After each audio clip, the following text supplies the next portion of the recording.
Kakaki lukna dibaya jolle jedinaan jettanire dubbina bultu jechuu sanarraa dhiisaa male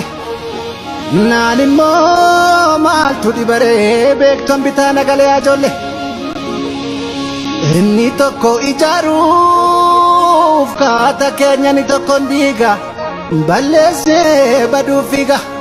inni tokko yoo fayyuuf jedhu keenya ni tokko ni gaya jolle kana yaada yeelala eessaan rafee bula kan nu dhibotoo jiru maal isheen wal dhibani maal isheen wal qoodani waliif yaaddoo ta'uuni ba'aarratti maxoo waliif dabaluun kun maalimee humna wal dhowuun kuni hagamuun nun deemsisu hawaashuun nun ceesisu yaa jolle maaloo maaloo waan ufii maaloo dhiiswal sakaaluu cimsaan si caalu madaamoo goleedha taatu summiidha yoomittuu beekne walkoomiif geenye maaloo maaloo maaloo maaloo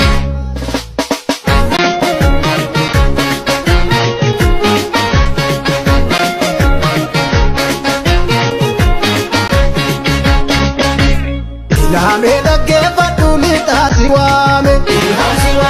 Ilame qalbeeffadhu kibbaasi waame Ilame dhaggeeffadhu baasi waame Ilame qalbeeffadhu kaabaasi waame Waleeko waleeko waliin taphachuunu gadii kaffalleetti agas wal arguunu michuunu fakkaate kan nyaatee nu nyaatu gantuuf ta'an walle ujira jolle Ilame gaddaan baafachuu qabna laalle Ilame gaddaan baafachuu qabna jolle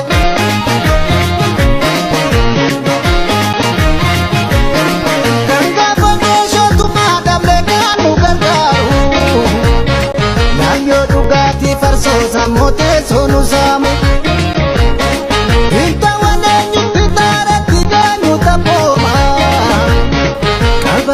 Isa jechuun kuni maal akkam goona Ilame milbaasitti dhaame deessu baroodi kanaachitti yaadi taanetti dhiisi olkaayi qadaadi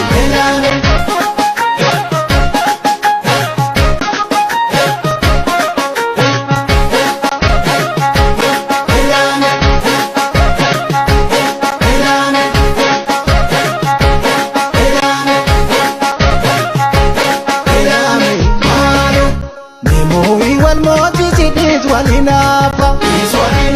kaiti walteesisiti sachinafa gatai maria duwala masisi mewanu dhageessisi omarabosi anyos gammachuunko kaleessa kamiifi isin jaallatamoko hamtuunke hamtuuko asii yoo dhowwaamu achiif kan dhowwaattu gantuuf ta'an walle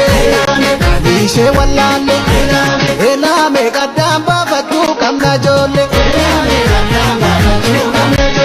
Ilame gaddaan baafachuu qabna jolle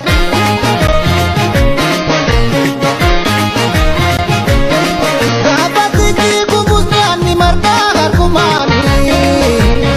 yaalles kan taatu eegan taane karaan keenya daani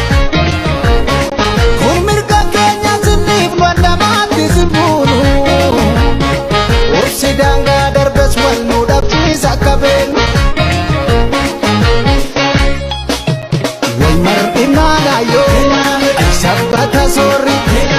ilaala dhayyeessa maal godha korri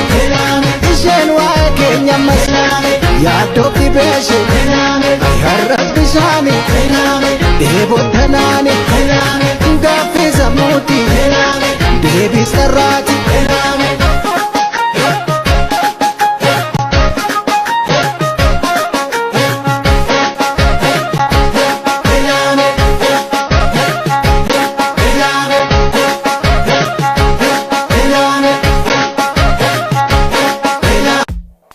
Studio Meju